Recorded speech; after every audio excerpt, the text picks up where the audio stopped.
أعوذ بالله من الشيطان الرجيم.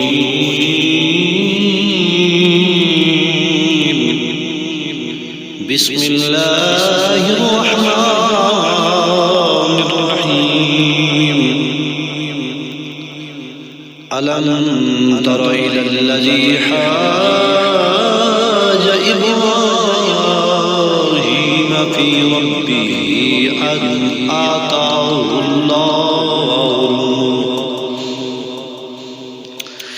إذ قال إبراهيم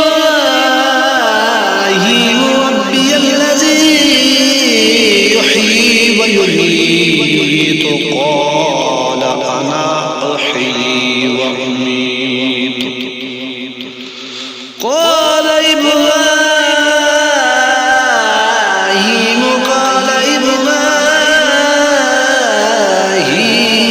فإن الله يأتي بالشمس من المشرق فأتي بها من المغرب فبهت الذي كفر والله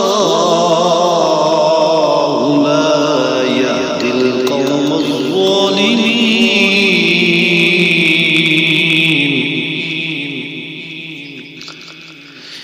أو كالذي مر على قرية وهي خاوية على عروشها قال أن يحيي هذه الله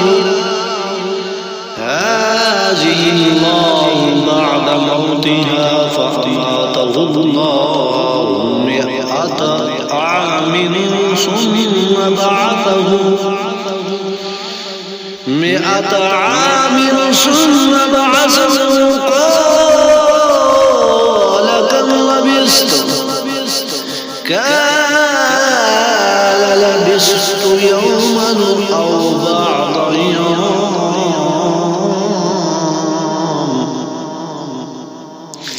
قال بل لبثت 100 عام فانظر إلى طعامك وشرابك لم يتصنع وانظر إلى حمارك ولنجعلك آية للناس وانظر إلى العظام كيف ننشزها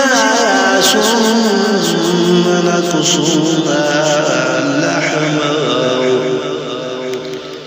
فلما تبين له قال أعلم أن الله على كل شيء قدير.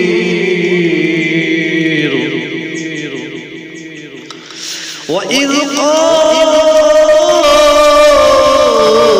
إبراهيم ربي أرني كيف تحيي الموتى قال أولم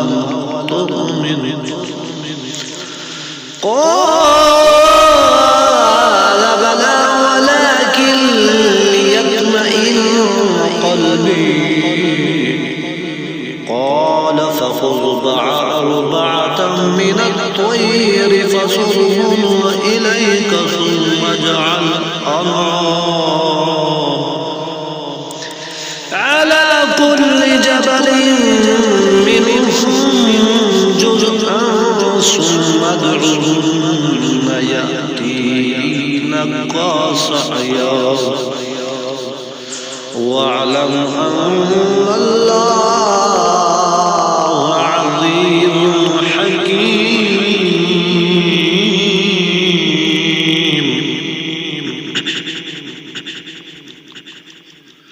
مثل الذين ينفقون أموالهم في سبيل الله كمثل حبة أنبتت 7 سنابل في كل سنبلة 100 حبة والله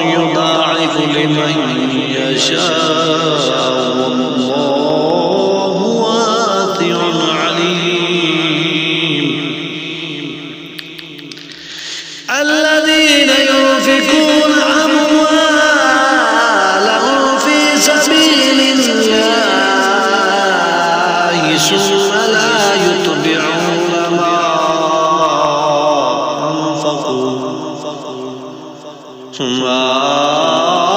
أنفقوا منا ولا أذى لهم أجرهم عند ربهم ولا خوف عليهم ولا هم يحزنون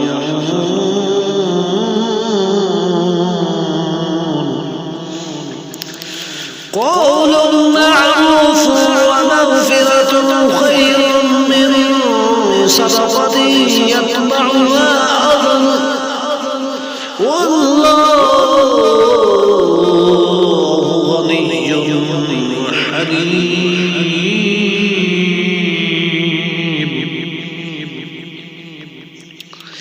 يا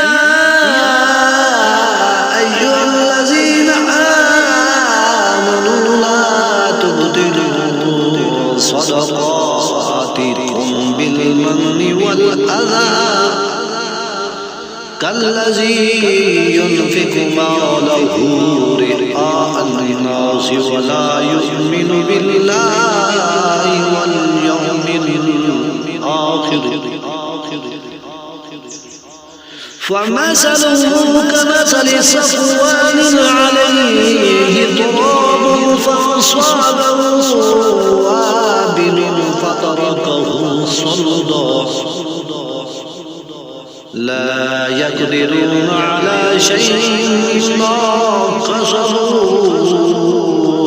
والله لا يهدي القوم الكافرين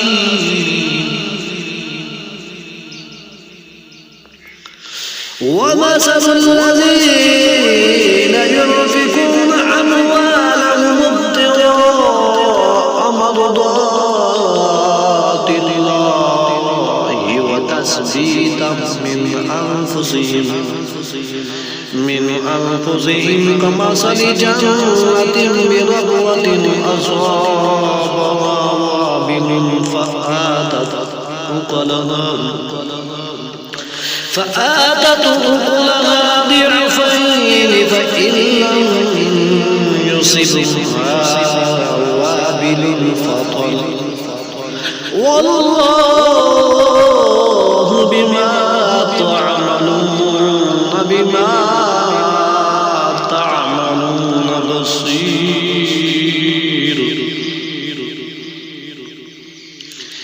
أيود أحدكم أن تكون له جنة من نخيل وأعناب تجري من تحتها الأنهار له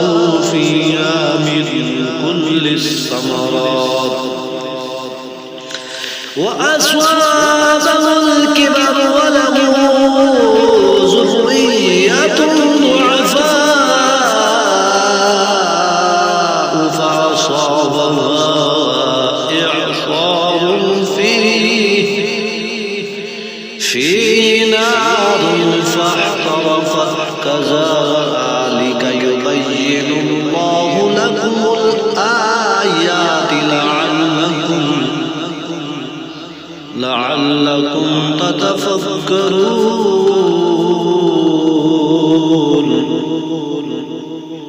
صدق الله العظيم.